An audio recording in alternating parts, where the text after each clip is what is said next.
안녕하세요. 글로 배우는 술입니다. 제가 글로 배우는 술 인스타그램에 술에 관한 기사를 카드뉴스로 올리고 있는데 얼마 전에 본 기사에 대해 이야기해보려고 합니다. 바로 한국 주류산업 현황과 주세에 관한 이야기인데요. 이 기사에 따르면 한국 주류 시장은 최근 몇 년 동안 다양성을 확대해가며 수입 주류의 비중이 매우 커졌다고 합니다.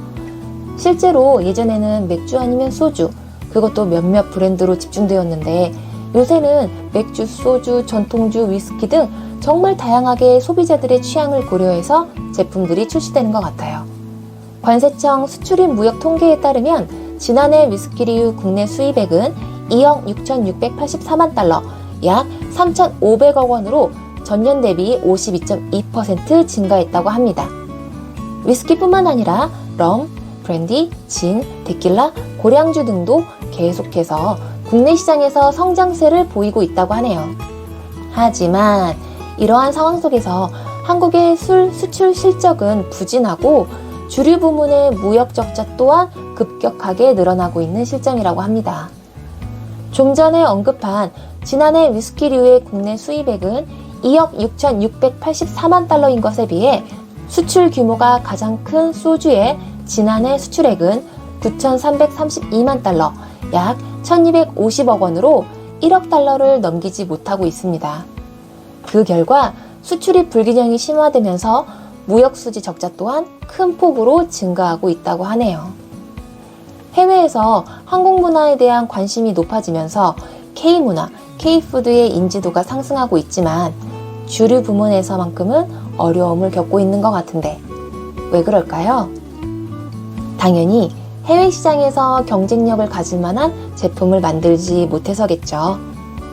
희석식 소주가 국제시장에서 주목을 받고 있다고는 하지만 장기적으로는 수출을 위한 간판 증류주로서는 부족하다는 게 업계의 공통된 의견이라고 합니다. 이웃나라인 일본, 대만이 세계적인 위스키를 만들고 있고 중국 역시 고량주를 앞세워 글로벌 시장을 공략하고 있는 가운데 한국만 대표 증류주가 없다는 건 제도적인 인프라가 충분히 마련되어 있지 않아서라는데요. 그 중심에는 우리나라 주세법 체계가 있습니다. 그럼 주세법에 대해 알아볼까요? 주세법은 종량세와 종가세로 분류할 수 있는데 종량세는 술의 용량에 따라 세금을 부과하는 과세 체계이고 종가세는 출고 가격을 기준으로 세금을 부과하는 것입니다. 즉, 가격이 높은 술일수록 높은 세금이 붙게 되는 것이죠.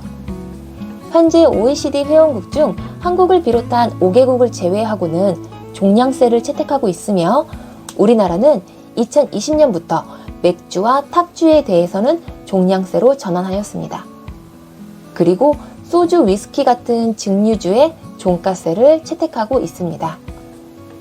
특히 증류주의 세율은 72%로 약주, 청주, 과실주 등의 발효주 30%보다 세율이 높아 가격 상승에 더욱 취약합니다. 예를 들어 볼게요. 국내 출고가가 10만 원인 위스키 한 병에는 7만 2천 원의 세금이 부과됩니다.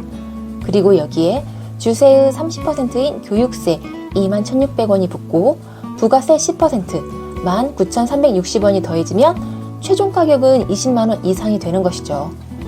그럼 종량세로 변경을 하면 되지 않느냐 할 테지만 문제는 희석식 소주입니다.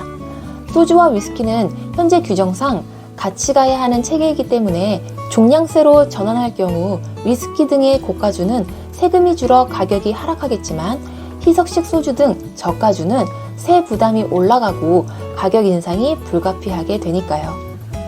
소주는 서민들이 즐기는 대표 술이다 보니 종량세 전환이 쉽지 않은 것 같습니다. 그래서 현재는 맥주와 탁주에만 적용하고 있는 종량세를 단계적으로 전환하자는 목소리가 나오고 있습니다. 또 세제 개편 논의를 할 때 음주로 인한 폐해를 예방할 수 있는 방안을 찾는 쪽으로 접근을 해야 한다는 주장도 나오고 있는데요. OECD 국가 대부분이 종량세를 채택하고 있는 것도 음주로 인한 사회적 비용을 줄이는데 종량세가 더 효과적이라고 판단했기 때문이고 도수가 높은 술에 비례해서 세금을 부담하게 하는 것이 바람직하다라는 말이 있습니다. 다른 제안으로는 전통주에 대한 개념을 완화하는 것이 더 현실적인 대안이라는 목소리도 있습니다. 전통주로 인정을 받게 되면 주세 50% 감경 혜택을 받을 수 있고 온라인 판매도 할 수 있게 됩니다.